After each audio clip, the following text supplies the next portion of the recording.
facilidad con la que los cristianos le dicen al Señor que lo aman.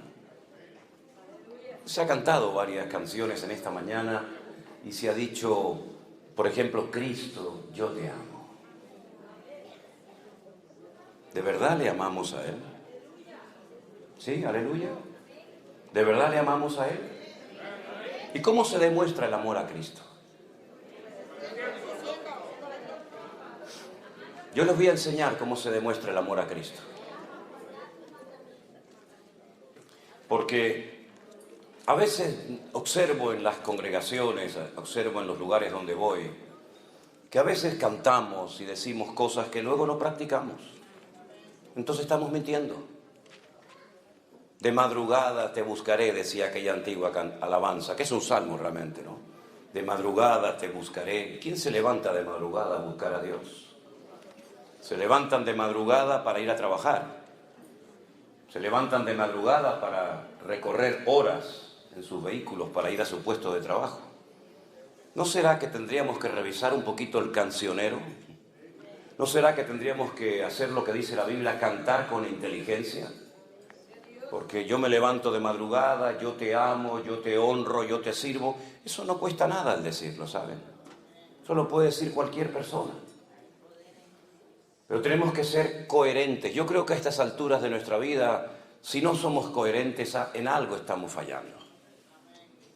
Porque yo, como dije hace unos días aquí,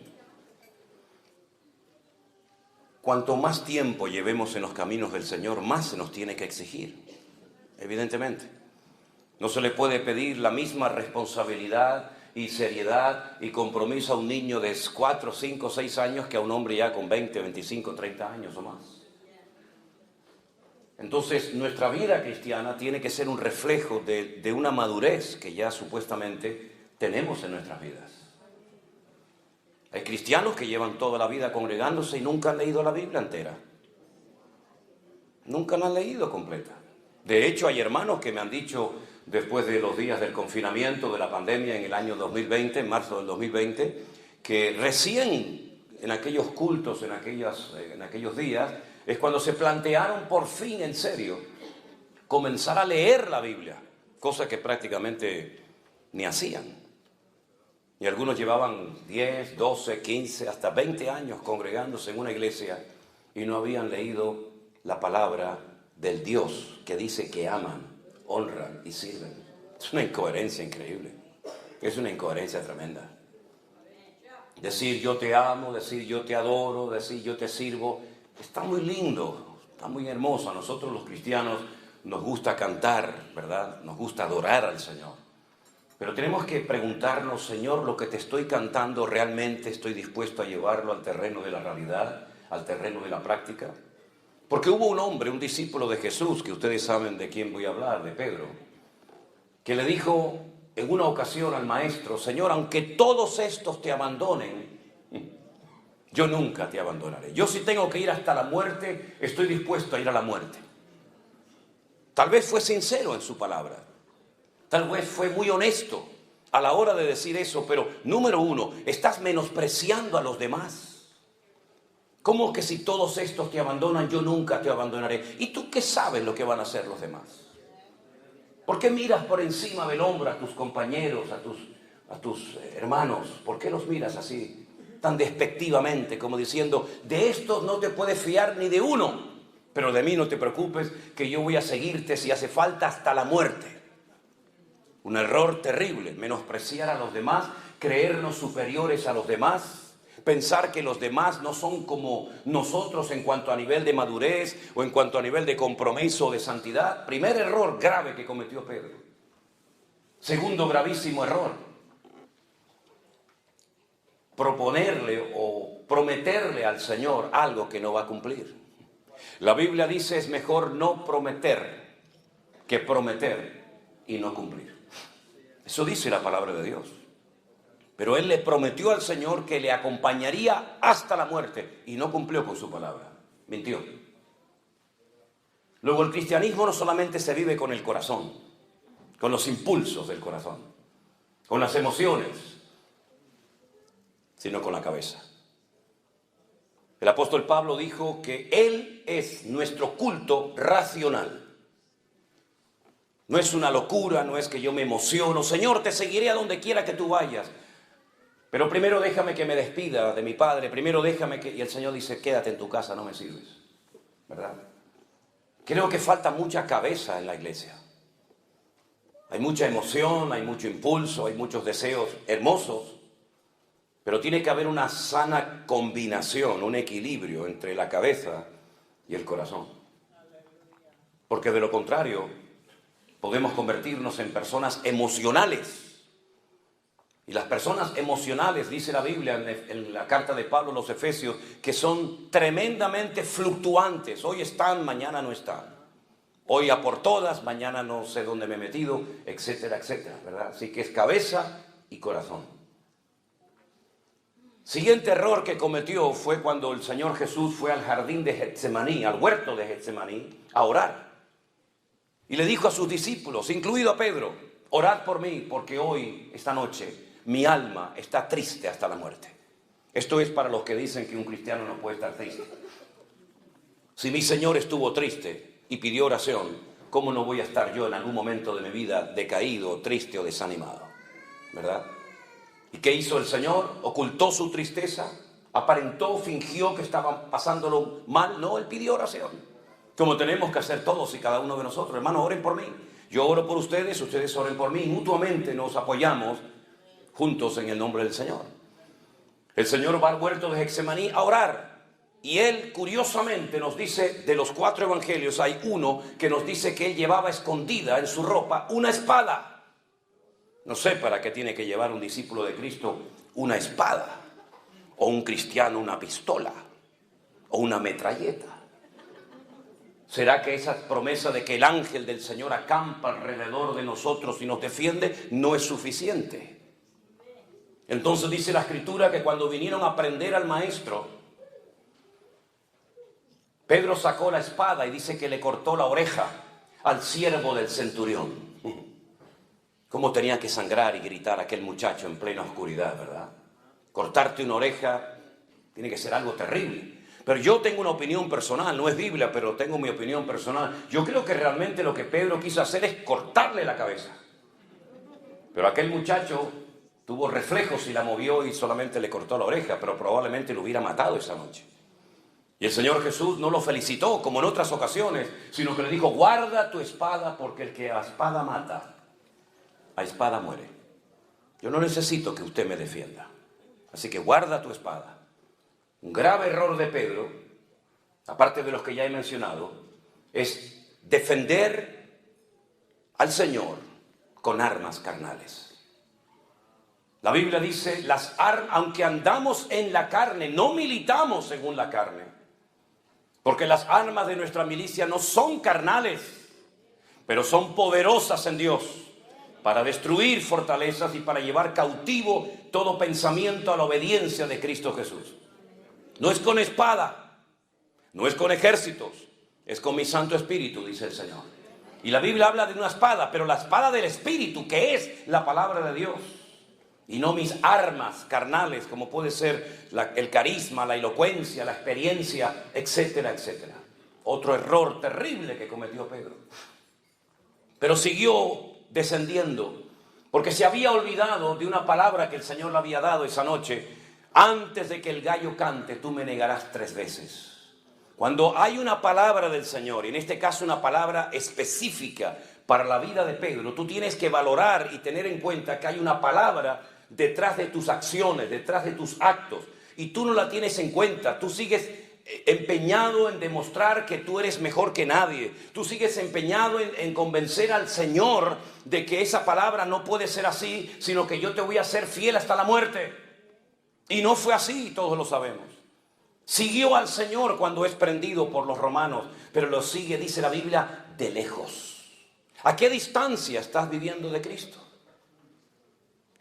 Las ovejas, cuando se separan del rebaño a más de 15 o 20 metros, se pierden porque tienen una muy mala visión. Y por eso se pierden y necesitan de un pastor, porque tienen una vista terrible, un olfato pésimo, un oído pésimo y no tienen sentido de la orientación. Y Pedro seguía al Señor, pero, dice la Escritura, de lejos. Y no se puede seguir al Señor, y menos en estos tiempos, de lejos. No se puede seguir al Señor de lejos. Pero hay un paso más.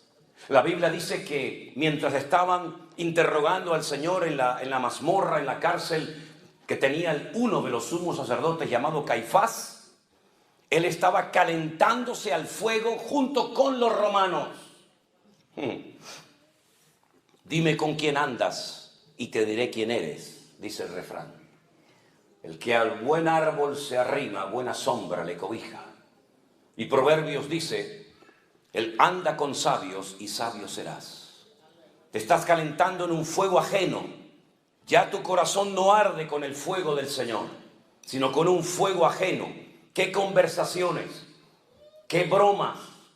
¿Qué cosas estaban hablando ahí? No es tu lugar, tú no tienes por qué estar ahí, no vas a tener fuerza para poder soportar la presión que te va a venir encima. Dice la Biblia que las malas, escuche bien esto, las malas conversaciones corrompen las buenas costumbres. Y Pedro estaba en medio de un ambiente que no era el idóneo, no estaba alimentando su fe. No estaba cerca del Señor, estaba con los romanos calentándose en fuego ajeno. Y entonces, después de estas debilidades, detrás de estos pasos terribles que fue dando progresivamente, apareció en la escena una muchacha que se le queda mirando y le dice a los romanos, oigan, este también es uno de ellos. Y Pedro dice, te equivocas, yo no soy ninguno de ellos. Sí, tú eres uno de ellos. Yo te vi caminando con Jesús y con el resto de sus discípulos. Y negó, y al momento, dice la Biblia, que el gallo cantó. Y entonces es cuando en ese momento sale el Señor de la cárcel, se le queda mirando fijamente. Se cruzan las miradas de Pedro y del Maestro. Y sin palabras, dice la Biblia, que fue quebrantado. Y salió de allí llorando amargamente. Acababa de cometer el peor pecado que puede cometer un creyente, que es renegar de su fe en Cristo. No tener el valor para confesarlo públicamente. Es decir, esto se llama apostatar. Apostatar de la fe. Negar a un Señor, negar una fe, negar un modelo, un estilo de vida, porque no quieres que te reconozcan como uno de sus discípulos. Y entonces dice que se fue y lloró amargamente. No fue a la cruz con el Señor, no estuvo al pie de la cruz, como por ejemplo estuvo Juan y su madre y María Magdalena y otras mujeres, sino que se marchó a llorar. Pero las lágrimas no sirven para nada si no hay un verdadero y genuino cambio en tu corazón. Hay gente que llora porque ha destrozado su vida. Hay gente que llora porque ha perdido su matrimonio. Hay gente que llora porque ha perdido un hijo. Hay gente que llora porque saben que están haciendo algo incorrecto ante los ojos de Dios, pero no hay cambios. Y no es suficiente con llorar, no es suficiente con reconocer, hace falta un arrepentimiento genuino y hace falta una conversión genuina y un compromiso genuino con el Señor. Y Pedro lo único que hacía era llorar y llorar y llorar, pero las lágrimas solamente no cambian a nadie. La historia dice que se llevaron al Maestro y efectivamente lo crucificaron, lo colgaron en un madero. Y allí estuvo desde las 7 de la mañana, cuando se hacía el primer sacrificio de la mañana en el templo de Jerusalén, que se llamaba Shacharit, y estuvo hasta las 3 de la tarde, colgado en aquel madero, hasta la hora del sacrificio de la tarde, que se llamaba Minjá. Y a las 3 de la tarde el Señor Jesús encomienda su espíritu al Padre y termina muriendo en aquella cruz. ¿Apareció Pedro por allí? ¿Fue por la cruz a pedir perdón al Señor, al Maestro? No apareció. ¿Dónde estaba? Ni tú ni yo lo sabemos. Ni nadie te lo puede decir. Pasaron 72 horas y los discípulos pensaron que ya se les había venido el mundo encima. Ya el Maestro está muerto. Ahora volver atrás. Volver a nuestras casas, a nuestros trabajos, a nuestras amistades y familiares. Y reconocer públicamente que nos equivocamos de Mesías, que seguimos al hombre equivocado, que lo dejamos todo por él, pero resulta que ahora lo han matado y no se ha restaurado el reino, la monarquía, como ellos creían que se iba a hacer. Para ellos era muy duro. No se atrevieron a ir ese primer día allí a Capernaum o a Tiberias o a Galilea, sino que se encerraron en una casa y dice que estaban muertos de miedo, porque en cualquier momento los romanos podían venir a prenderlos a ellos también y crucificarlos como a su maestro. A las 72 horas una mujer muy conocida por ellos, una mujer que había sido liberada de 7 demonios, una mujer que la conocemos como María Magdalena, porque era de una localidad muy conocida en aquella época llamada Magdala, que era el puerto al que se llevaba el pescado para echarle sal, y de ahí salían rumbo al Mediterráneo para llevar ese pescado a Roma. Esa mujer resulta de que fue la primera en ir al sepulcro, porque ella era tal vez una de las pocas personas que se acordaba de que el maestro había dicho antes de ser crucificado: yo resucitaré al tercer día. Destruid este templo y lo reedificaré en 3 días. Y se reían de él y le decían: 40 años tardó Herodes en reedificar este templo, y tú dices que lo vas a destruir y en 3 días lo reedifica. Pero dice la escritura, pero él hablaba del templo de su cuerpo.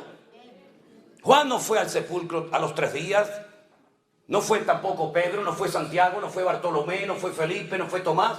Fue una mujer acompañada seguramente de otras, y cuando llega al sepulcro se da cuenta de que la tumba está abierta y vacía, y comienza a llorar, y comienza a llorar. Probablemente le pasó por la mente: han profanado la tumba, se han llevado el cuerpo de mi Señor. Y entonces encuentra a alguien que le dice: dime dónde lo han llevado, que yo me lo llevo. Es increíble, ¿verdad? Y en ese momento oye una voz que le dice: María. Y ella reconoce, porque las buenas ovejas reconocen la voz de su pastor. Y le dice: no sigas llorando, María, no busques entre los muertos al que vive, porque ha resucitado. Y ella va corriendo a esa habitación, a ese aposento alto, a esa casa, donde los discípulos están muertos de miedo, llorando, temblando, porque piensan que también sus vidas van a morir en cualquier momento. Y cuando llega les dice: el maestro está vivo, lo he visto, he hablado con él, está vivo. Y le dicen: ¿cómo que está vivo? Salen corriendo al sepulcro y dice la Biblia que Juan llegó primero, pero no entró. Y después llegó Pedro y dice: entró, vio y creyó. Y vio una tumba vacía. Vio el sudario bien puesto, bien colocado en la tumba, lo cual significa, cuando un comensal, cuando una persona estaba comiendo y por ejemplo tenía que ausentarse para atender a alguien o ir al baño o lo que fuera, si iba a volver, dejaba bien doblada la servilleta. Y eso significaba para los esclavos, cuando pasaban y veían, por ejemplo, todo así bien colocadito en la mesa, significa que el Señor, la persona que está comiendo en ese lugar, va a volver otra vez. Pero si lo hacía así, lo arrugaba y lo tiraba así en la mesa, déjenlo ahí, no se preocupen, significa: ya terminé, no voy a volver más, no quiero comer más. Y cuando el Señor Jesucristo resucitó, dice que el sudario y todo lo que le habían colocado alrededor de su cabeza y de su cuerpo estaba bien doblado, bien colocado en su sitio, lo cual significa: volveré otra vez. Y por eso entró, vio y creyó, dice la Biblia. Y la tumba estaba vacía y pudieron entrar porque aquella roca enorme que rodaba y quedaba herméticamente cerrado el sepulcro estaba rodada.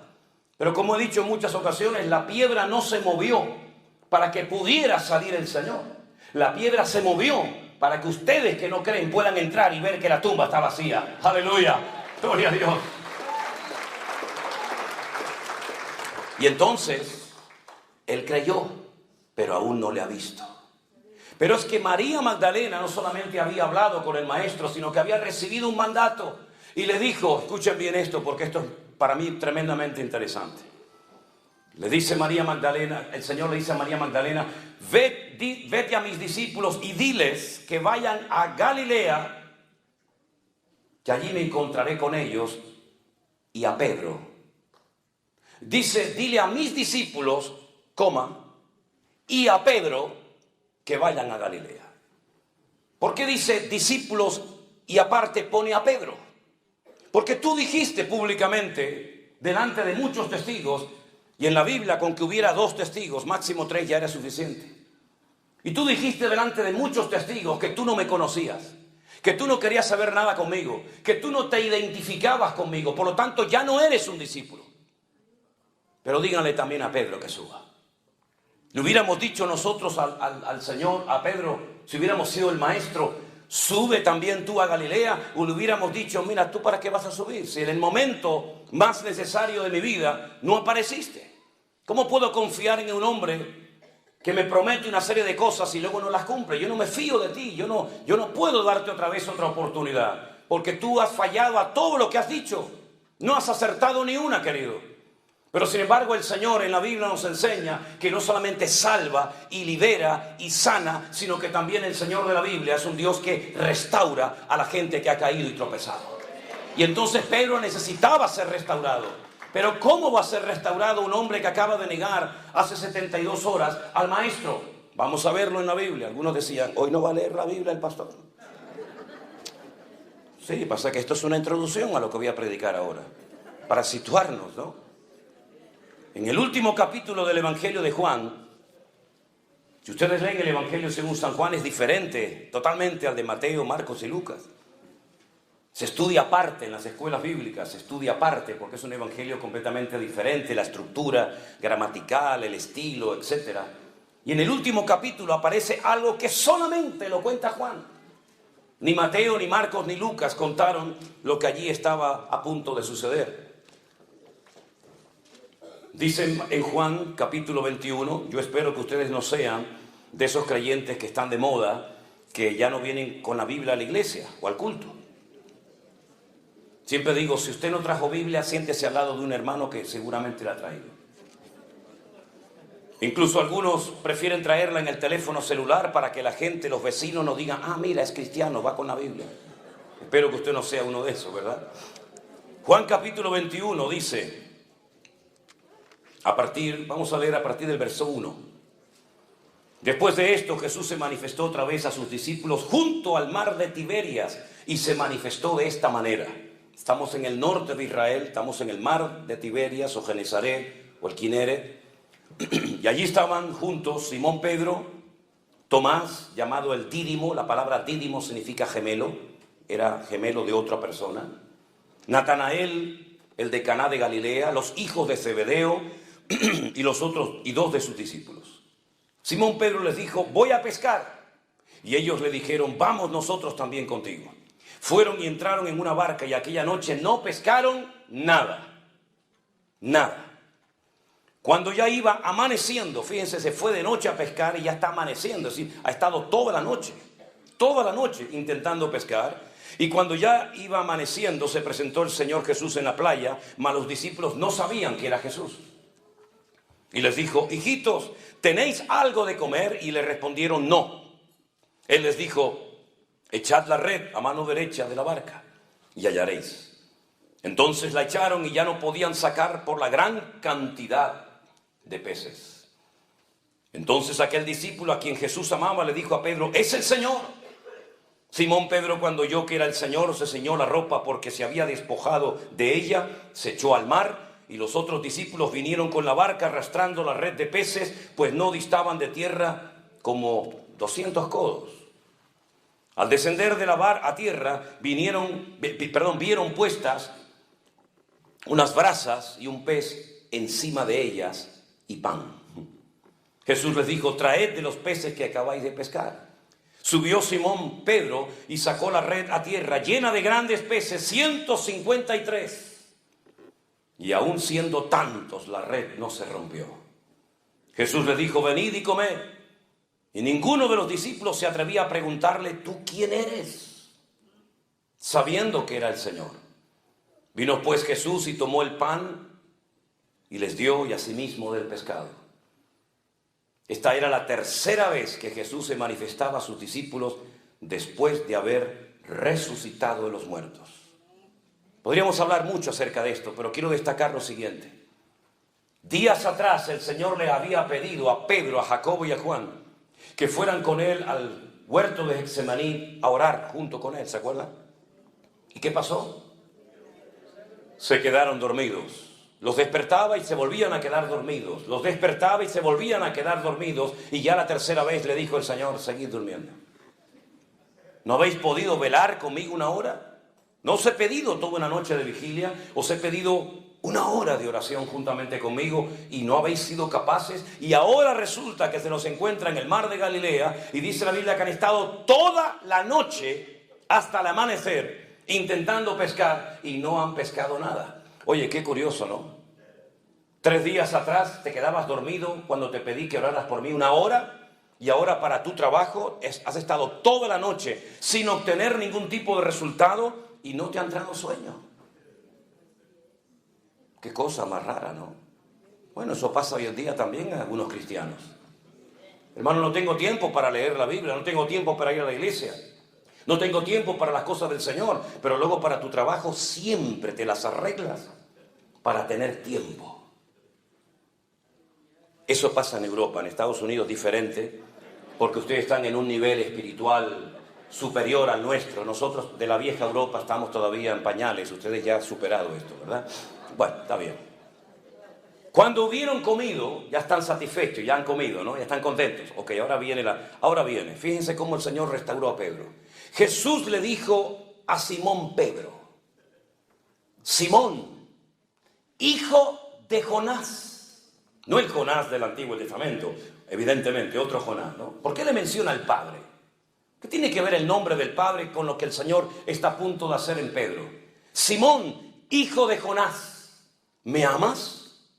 ¿Me amas más que estos?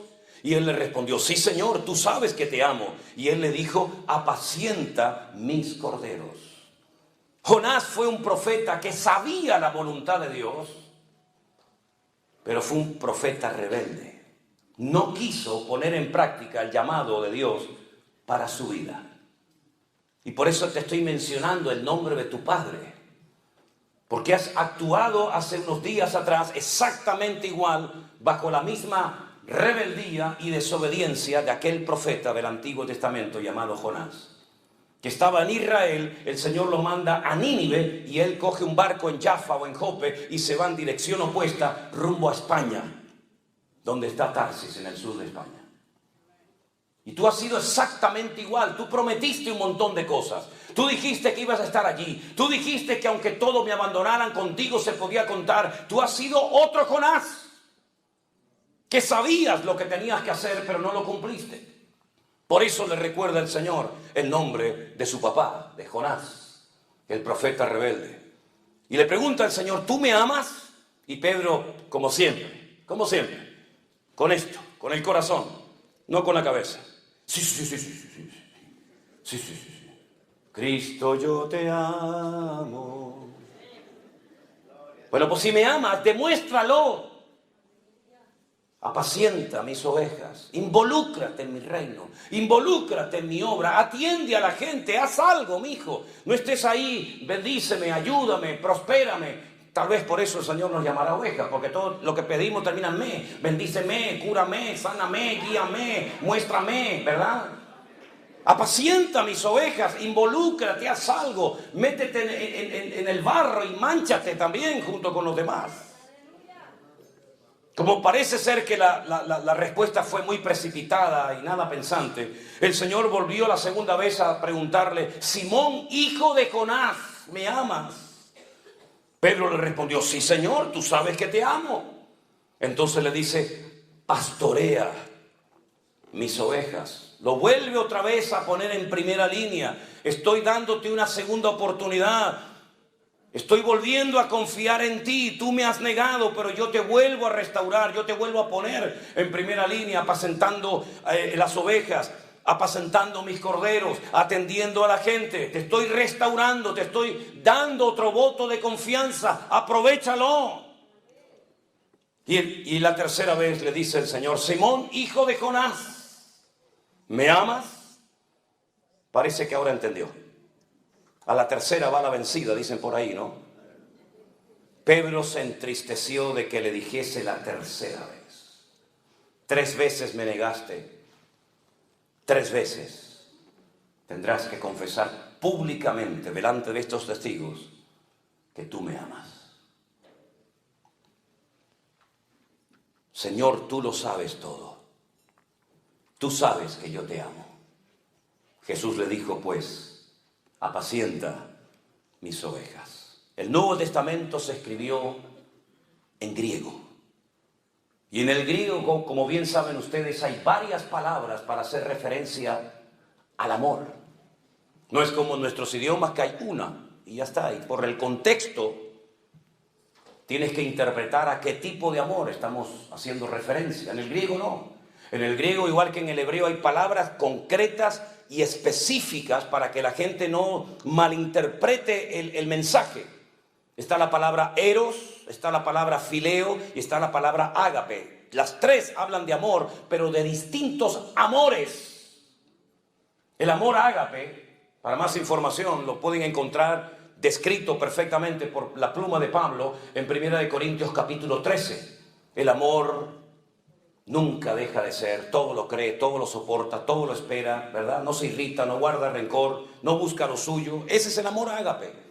Y el Señor le está diciendo en el texto griego, le dice: Pedro, ¿tú me agapeas? Y Pedro le responde: Señor, yo te fileo. Eso no se puede ver en ningún otro idioma más que en el texto original. Si yo te estoy pidiendo este nivel de amor y tú me estás bajando el listón y me dices te amo, pero no como yo te amé a ti, sino como tú crees que me puede llegar a mí, y a mí no me sirve con ese amor tan bajo que tú me estás diciendo tener por mí. El amor, si es verdaderamente auténtico y un amor ágape como el de Dios, es un amor que está dispuesto a sufrir, está dispuesto a pasar desapercibido por amor a la otra persona. Está dispuesto a darle una oportunidad a la persona que te ha ofendido. Por eso yo creo que el gran pecado de la iglesia no es que ha caído en falsas doctrinas, que también, por cierto.